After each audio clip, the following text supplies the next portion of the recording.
በስመ አብ ወወልድ ወመንፈስ ቅዱስ አሐዱ አምላክ አሜን። እግዚአብሔርን የምትወዱ እግዚአብሔርም የሚወዳችሁ እግዚአብሔር ልጆች የእናታችን የቅድስት ድንግል ማርያም ወዳጆች ሁላችሁም በያላችሁበት ስፍራ በክርስቶስ ፍጹም ሰላም እንደምን ከረማችሁ እንደምን ቆያችሁ። ኃያልና ገናና የሆነው አባታችን እግዚአብሔር ያለፈውን ጊዜ በሰላምና በሕይወት አሳልፈን አሁን በእንዲህ መልኩ እግዚአብሔርን እንድናገለግለውና እንድናመሰግነው የፈቀደና የወደደ የአባቶቻችን አምላክ እግዚአብሔር ክብር ምስጋና ለሱ ይሁን። ዛሬ የምንነጋገርበት የትምህርታችን ርዕስ የሶስት ሕፃናት ድምፅ በባቢሎን በሚል ይሆናል። በዚህ ርዕስ ላይ እንደምናየውና እንደምንመለከተው ሁል ጊዜ ታኅሳስ 19 ታላቁና ገናናው በእግዚአብሔር ፊት የሚቆመው ቅዱስ ገብርኤልን በዓል አስመልክቶ ቤተክርስቲያናችን በደመቀ ሁኔታ ታከብራለች። ይህ በዓል የበረከት በዓል ነው። ይህ በዓል ታላቅ እምነት የተገለጠበት በዓል ነው። አይተነውና ሰምተነው ታሪኩን ተርከነው ቃሉን ሰምተን ብቻ መሄድ ሳይሆን በዚህ ፈታኝ ጊዜ በሆነ ወቅት ውስጥ በእምነታቸው ጸንተው እግዚአብሔር ከመከራ እንዳሻገራቸው በማመን ዛሬም ላለነው ክርስቲያኖች፣ ዛሬም ላለነው አማኞች በሕይወት ዘመናችን የሚገጥመንን ፈተና እንዴት አድርገን ማለፍ እንደምንችል የሚያመላክት እውነተኛ ሐቅ ነው። የዚህ ትምህርት መነሻ ሐሳብ የሚሆነን የመጽሐፍ ቅዱስ ክፍል ትንቢተ ዳንኤል ምዕራፍ 3 ከቁጥር 1 ጀምሮ ያለው ኃይለ ቃል ይሆናል። ከዛ በፊት ግን ስለ ባቢሎን አንዳንድ ነገሮችን ማለት እንወዳለን። ባቢሎን የቃሉ መሠረታዊ ትርጉም የእግዚአብሔር በር ማለት ሲሆን ሕዝቡ ደግሞ ድብልቅልቅ ማለት ብለው ይተረጉሙታል መተርጉማኖች።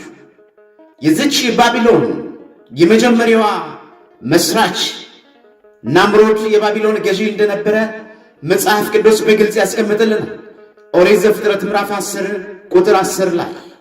ነገር ግን እኛ በምናየውና በምንመለከተው በዚህ በትንቢተ ዳንኤል ላይ ስንመለከት ናቡከደነጾር የሚባለው ንጉሥ በነገሰበት ወቅትና ጊዜ ግን ባቢሎን በብዙ ሕንፃዎች ያጌጠች በትልልቅ ቅጥር የተከበበች ከተማ ነበረች። ይህንንም መጽሐፍ ቅዱስ ትንቢተ ዳንኤል ምዕራፍ 4 ቁጥር 30 ላይ በግልጽ ያስቀምጥልናል። ወገኖቼ ምዕመናን፣ ባቢሎን ማን ናት? አስቀድሞ ዮሐንስ በራእዩ ሲናገር እንዲህ ይላል። ራእይ ምዕራፍ 17 ቁጥር 5 ላይ ታላቂቱ ባቢሎን የአመንዝራዎችና የምድር እርኩሰቶች እናት ናት ይላታል። ባቢሎን ማናት ለሚለው የመጽሐፍ ቅዱስ ክፍል የእርኩሰቶችና የአመንዝራዎች እናት ናት። በብዙ ውሃዎች ላይ የተቀመጠች የምድር ነገሥታት ከእርሷ ያመነዝራሉ፣ ኃጢአትን ይተገብራሉ። እግዚአብሔርን ከማምለክ ይልቅ ጣዖታቸውን ሲያመልኩ ይታያሉ። የምድር ነዋሪዎች በዝሙትና የወይን ጠጅ ይሰክራሉ። በአውሬ ላይ ትቀመጣለች ይላል። ሐምራዊ ልብስንም ትለብሳለች ይላል። በወርቅና በከበሩ ድንጋዮች በዕንቁዎች ታጌጣለች ይላል። በሚያስጸይፍና በሚያስረክስ ርኩስ በሆነው የዝሙት ርኩሰት የሞላበት ጽዋን በእጇ ይዛለች ይላል። ታላቂቱ ከተማ ተብላ ትጠራለች። ባቢሎን የምድር ነጋዴዎችን ታበለጽጋለች። ትምክተኛ ናት፣ አስማተኛ ናት። እንግዲህ እነዚህን ሁሉ በመጽሐፈ ራእይ ምዕራፍ 17 እና ምዕራፍ 18 ላይ በግልጽ ተገልጸው የሚታዩ የዚች የባቢሎን ሀገር ታሪክ ነው። እንግዲህ የትምህርት ርዕስ የሶስት ሕፃናት ድምፅ በባቢሎን ይላል። ከተነገረላት ሀገር ባቢሎን ውስጥ የነዚህ የሶስት ሕፃናት ድምፅ ምንድን ነው? እነዚህ ሶስት ሕፃናትስ እነማን ናቸው? እግዚአብሔር በአሕዛብ ሀገር ኃጢአት በበዛበት መንደር ከፍ ያደረጋቸው እግዚአብሔርን በማምለካቸው እርኩሰት ነገር እንዳይነካቸው እግዚአብሔር የጠበቃቸው እነዚህ ሶስት ሕፃናት አስቀድመው በንጉሥ ቤት ክብርና ሞገስን አግኝተው የቀደመ ስማቸው ተቀይሮ ሐናንያ የነበረው ሲድራቅ የሚል ስያሜ ተሰጠ። ሚሳኤል የነበረው ሚሳቅ የሚል ስያሜ ተሰጠው። አዛርያን የሚባለው አብደናጎል ተብለው ተጠሩ። ይህ መጽሐፍ ቅዱስ ትንቢተ ዳንኤል ምዕራፍ 1 ቁጥር 7 ላይ በግልጽ አስቀምጦልናል። አብደናጎን የሚለው ስም ላይ የመጨረሻው ክፍል ናጎ የሚለው ባቢሎናውያን ከሚያመልኳቸው አማልክት ውስጥ አንዱ ስም ሲሆን ሚሳቅ የሚለው ደግሞ ሌላ ሚሳቅ የሚባለው የባቢሎናውያን አማልክት ስም ነው። እንግዲህ በአጠቃላይ በባቢሎናውያን ንጉሥ ባለሟሎች አለቃ አማካኝነት የተቀየሩት ስሞች ከባቢሎናውያን አማልክቶች ጋር የተቆራኘ ትርጓሜ ያላቸው የጣዖት ስሞች ናቸው። ስማቸው ግን ሐናንያ፣ አዛርያ፣ ሚሳኤል ተብለው ይጠራል። ሐናንያ፣ ሚሳኤል፣ አዛርያ ተብለው የሚጠራውን ስም ራሳቸው በሚፈልጉት የጣዖት ስም ሰየሟቸው። ይህ ግን ለእነሱ ምንም አይደለም። እግዚአብሔርን ከማምለክ አልገደባቸው፣ ለእግዚአብሔር ከመመርከክ አልገደባቸው። በነገሥታት ፊት በንጉሡ ፊት ሞገስን አግኝተው የሚኖሩ ሰዎች የፈለጉትን እየበሉ ጮማ እየቆረጡ ጠጅ እየተጎነጁ የሚኖሩ ሰዎች ቢሆኑም እነሱ ግን የረከሰውን ምግብና መጠጥ አንበላም ብለው ጥሬና ቆሎ ውሃ እየጠጡ በእግዚአብሔር ፊት ሞገስ ያገኙ ታላቅ የእግዚአብሔር አገልጋይ ባሪያ ናቸው። እግዚአብሔር በእምነታችን ያጽናን ወገኖች። ዛሬ ከቦታ ቦታ ስንቀይር እምነታችንን የምንቀይር ብዙ ሰዎች አሉ። አመለካከታችንን የምንቀይር ብዙ ሰዎች አለን። ትላንት የነበረን ማንነታችንን የምንረሳ ብዙ ሰዎች አለን። አገር ቢለወጥ፣ ጊዜ ቢቀየር፣ ዘመን ቢያልፍ የማያልፈው የማይለወጠው እግዚአብሔር በውስጣችን የተከለው እውነተኛው እምነት መቼም አይቀየርም። እኛ ከጸናን እንዲህ ይላል መጽሐፍ ቅዱስ ትንቢተ ዳንኤል ምዕራፍ 3 ከቁጥር 1 ጀምረን ስናነበው ንጉሥ ናቡከደነፆር ቁመቱ 60 ክንድ ወርዱም 6 ክንድ የሆነውን የወርቁን ምስል አሰራ ይላል። ባቢሎን አውራጃ በዱራ ሜዳ ላይ አቆመው ይላል። ንጉሥ ናቡከደነፆር መኳንንትና ሹማምንቶችን፣ አዛዦችንና አዛውንቶችን፣ በጅሮንዶችና አማካሪዎችን፣ መጋቢዎችን በጠቅላላ ለሁሉም ይሰበሰቡበት በነበረበት ቦታ ላይ በዛ ንጉሥ ናቡከደነፆር ላቆመው ምስል ምረቃ ይመጡ ዘንድ ላከ ይላል። በከተማ ውስጥ አዋጅን ታወጀ። ይህ አዋጅ ንጉሥ ናቡከደነፆር ላቆመው ምስል የማይሰግድ ሰው ወደ እቶን እሳት ይጣላል። እሳት ይበላዋል፣ ሰይፍ ይበላዋል። ዛሬ በዘመናችን ብዙ አዋጅ አለ። ሰይፍ ይበላሃል፣ ሰይፍ አለን፣ እሳት አለን፣ በጣም ብዙ ነገሮች አሉ። ወገኖቼ እኛ የያዝነው ሰይፍ አይደለም።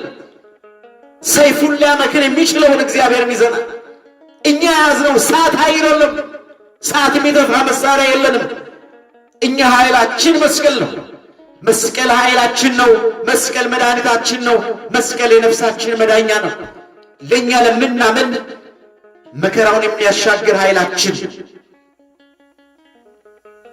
በዘመናችን እንዲህ አይነት አዋጅ ይታወጃል። እንዲህ አይነት የሚያስፈራራ አስፈሪውን አዋጅ ያውጃል ሰው። አይደለም ከታወጀው ከተሰነዘረው የሚያድነን አባት እግዚአብሔር እንዳለ የምናምን ከሆነ ከምንረግጠው መሬት በላይ በእግዚአብሔር ስንታመን እግዚአብሔር የእኛን መከራ አሻግረው በክብር ያቆየናል። ክብር ምስጋና ለአምላካችን ለእግዚአብሔር ይሁን።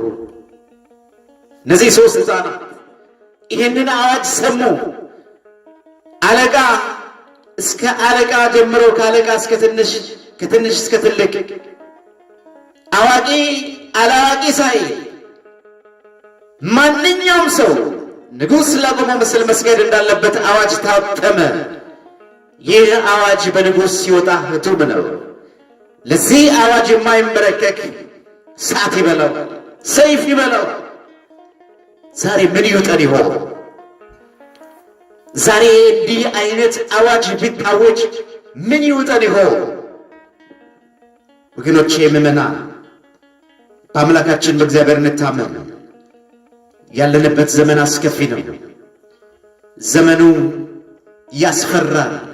በሚያስፈራ ዘመን ውስጥ ለማለፍ በእግዚአብሔር እንታመን። በሚያስፈራ ዘመን ውስጥ ለመሻገር በእግዚአብሔር እንታመን። በአንደበት ያልሆነ በልብ በእግዚአብሔር እንታመን። አንደበታችን እግዚአብሔርን ቢጠራው ልባችን ከእግዚአብሔር የራቀ አንድ ሳንሆን ብዙ ሰዎች አለ። እነዚህ ሦስት ሕፃናት ይህንን አዋጅ ሰሙ። ንጉሥ ላቆመው ምስል አንሰግድም። የነሱን እግር ኮቴ የሚከታተሉ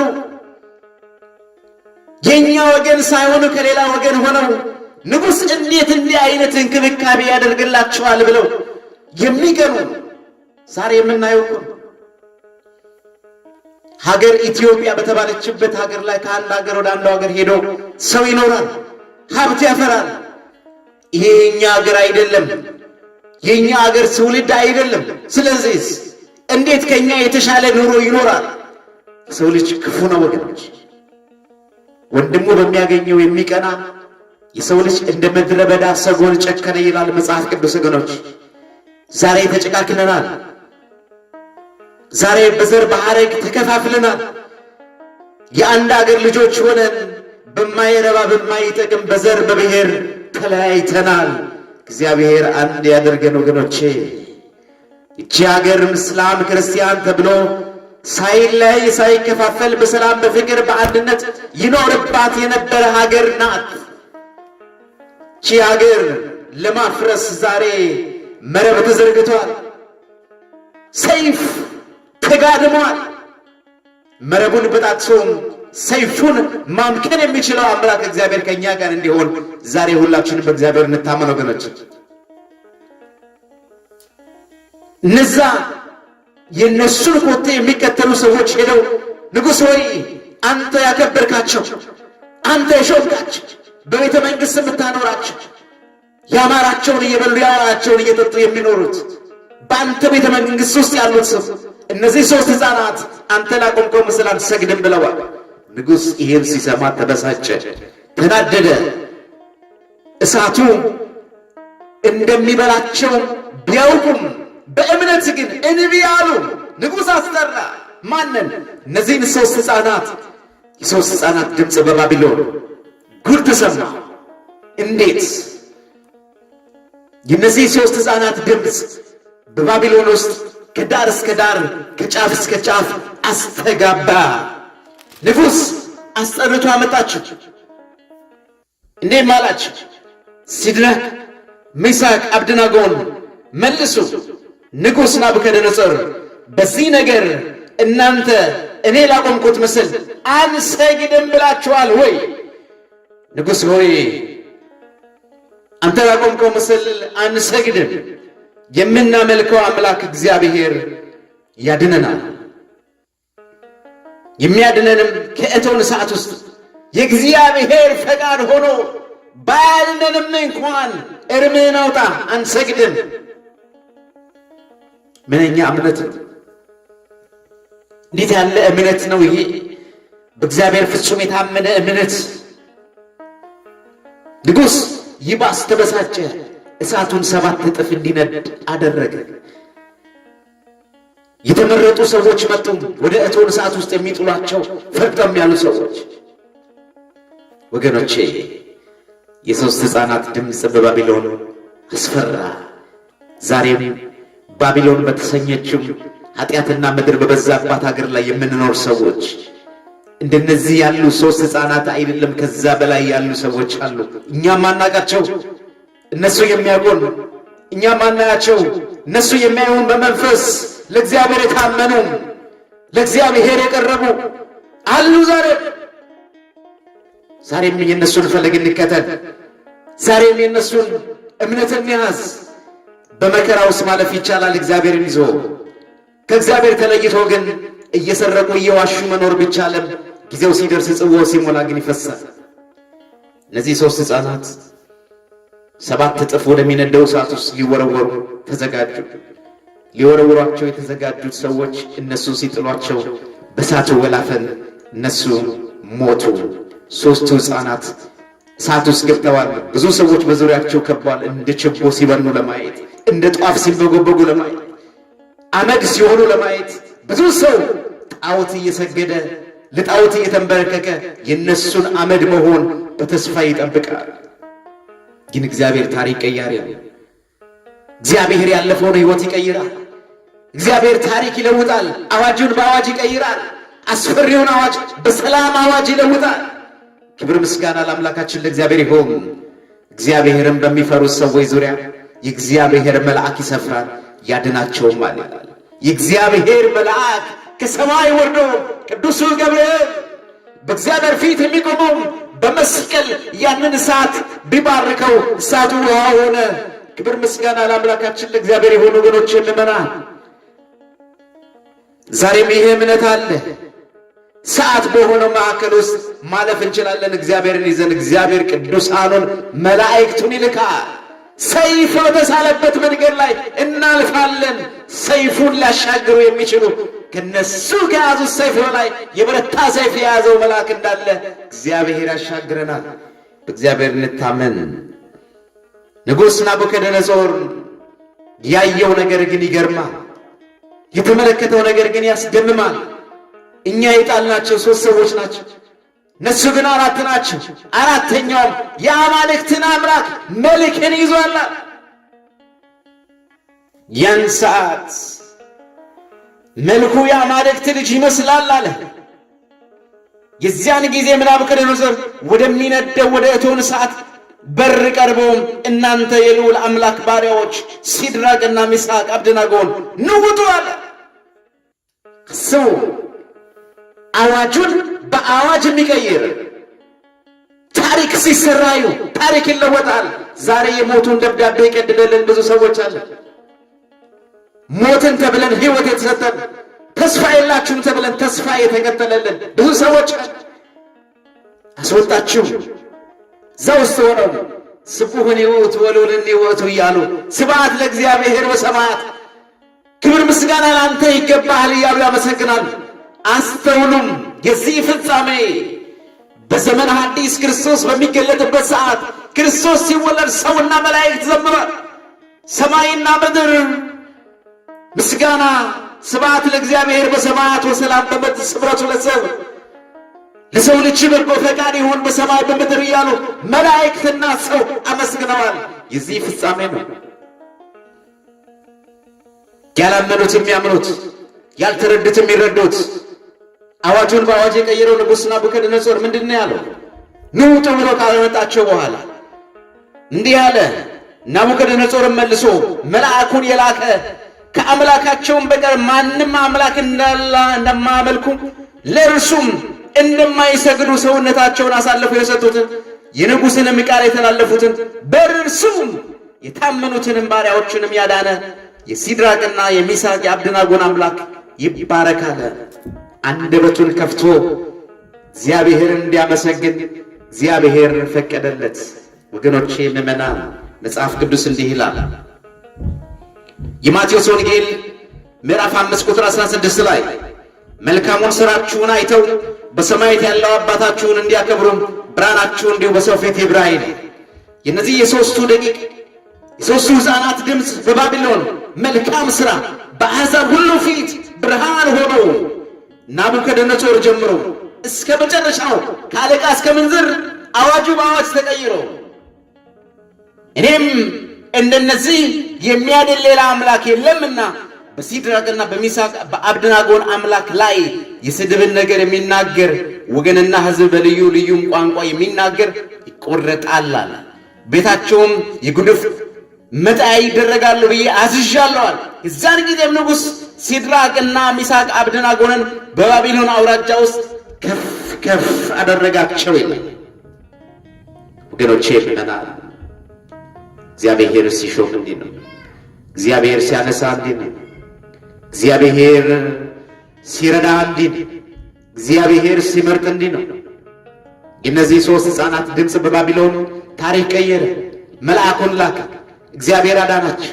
ይህ በየዓመቱ ታኅሳስ 19 ቤተ ክርስቲያናችን በደመቀ ሁኔታ በመኃልየ ሥነ ሥርዓት፣ በቅዳሴ፣ በኪዳኑ፣ በስብከት፣ በዝማሬው በደመቀ ሁኔታ ይከበራል። አክብረን ብቻ ማለፍ ሳይሆን፣ ዘምረን መሄድ ብቻ ሳይሆን፣ ተናግረን መሄድ ብቻ ሳይሆን፣ አገልግለን መውጣት ብቻ ሳይሆን፣ ተባርከን መውጣት ብቻ ሳይሆን ወገኖቼ በሕይወታችን ውስጥ ይህንን የዕለት ተዕለት ተግባር ስንቅ አድርገን ልንጓዝ ይገባል። በእግዚአብሔር ስንታመን እግዚአብሔር ያለቀ የተቆረጠን ተስፋ ይቀጥላል። የማይቻለውን ያስችላል። የማይሆነው ይሆናል።